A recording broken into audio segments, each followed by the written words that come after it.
नमस्कार दोस्तों, एक बार फिर से स्वागत करते हैं राजस्थान की 10 बड़ी खबर में। चलिए जानते हैं आज के मुख्य समाचार में। देश भर की तमाम बड़ी खबरों पर नजर डालते हैं। लोकसभा चुनाव से पहले किसानों को साधने में लगी राज्य सरकार।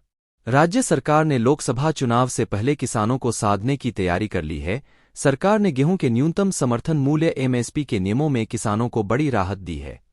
इससे किसान अब पटवारी और बैंकों के चक्कर लगाए बिना ही सरकारी कांटों पर गेहूं बेच सकेंगे। खाद्य एवं नागरिक आपूर्ति विभाग की ओर से वर्ष 2024-2025 के दौरान न्यूनतम समर्थ मूल्य पर गेहूं खरीदी के लिए राज्य खरीद पोर्टल पर दिशा निर्देश जारी किए हैं।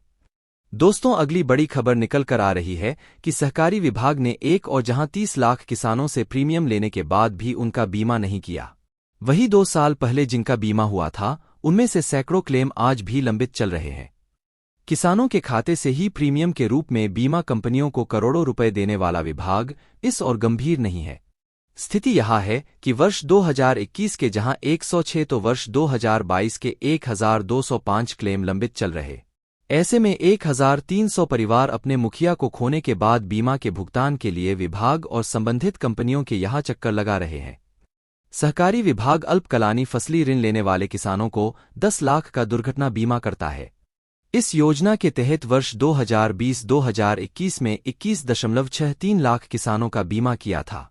बीमा का प्रीमियम 87.25 करोड़ किसानों से ही लिया गया था।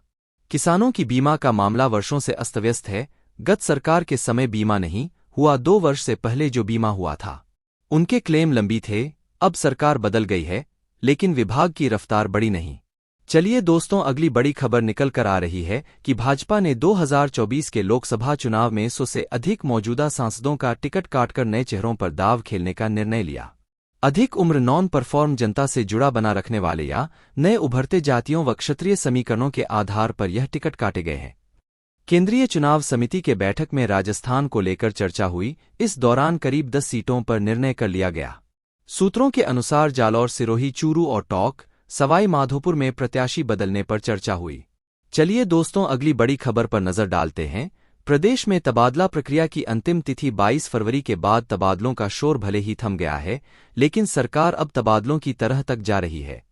कौन से विभाग में किस विधायक या मंत्री की डिजायर पर कितने तबादले किए गए हैं, इसकी जानकारी मांगी जा रही है। इतना ही नहीं, किसी कार्मिक को यदि हटाया है तो उसके पीछे के कर्म की भी पड़ताल की जा रही।